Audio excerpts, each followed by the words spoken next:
এবং রাজ্যের মাননীয় মুখ্যমন্ত্রী তিনি অ্যাকচুয়ালি আদিবাসীদের জন্য না, আদিবাসী তোষণ করেন, শুধু ভোট ব্যাংক হিসেবে আদিবাসীদেরকে ব্যবহার করেন। শুধু আদিবাসী না, পশ্চিমবাংলাতে আপনারা দেখেছেন এখানে সমস্ত নমশূদ্র থেকে শুরু করে যারা এখানকার মতুয়া যারা আছেন, রাজবংশী, তাদেরকেও ভোট ব্যাংক হিসেবে ব্যবহার করেন। আর তাদের সম্পর্কে আমরা দেখেছি পরবর্তীতে নানান হচ্ছে যে অশালীন মন্তব্য করেছে। রাজবংশীকে পায়ের তলার সাথে, পায়ের পাতা তার সাথে তার তুলনা করেছেন। এই সমস্ত আমরা দেখেছি পশ্চিমবাংলাতে। এই তৃণমূল কংগ্রেসের পক্ষে এটা সম্ভব হয়। আর শুধু ভোটের সময় তাদের তোয়াজ করেন, তাদের কাছে যান এবং সেটাকে ভোট ব্যাংক হিসেবে ব্যবহার করেন। পরবর্তীতে কোনো আদিবাসী হোক বা রাজবংশী, দেশিপলি, আর যারা এখানকার নমশূদ্র সম্প্রদায় বা এখানকার মতুয়া সম্প্রদায়, তাদের জন্য কোনো কিছু করেন না।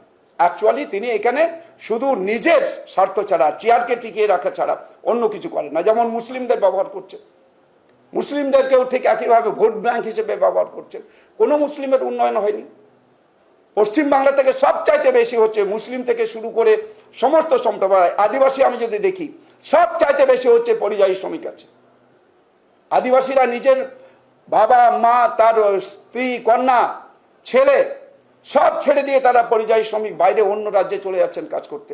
এখানে কোনো কর্মসংস্থান নেই।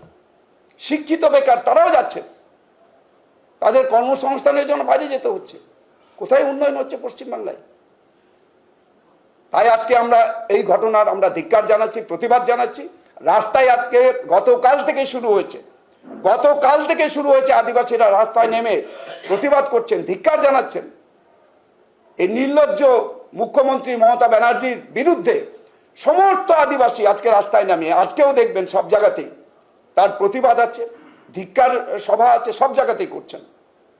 কোথাও কোথাও রাস্তা অবরোধ করছেন, রোড অবরোধ করছেন। জবাব চাইছেন মুখ্যমন্ত্রীর এই সমস্ত যে আজকে নক্কারজনক যে ঘটনা, আজকে যেভাবে অপমান করা হয়েছে সমাজকে, তার প্রতিবাদে সব মানুষ আজকে রাস্তায় নেমেছেন, প্রতিবাদে সামিল হচ্ছে।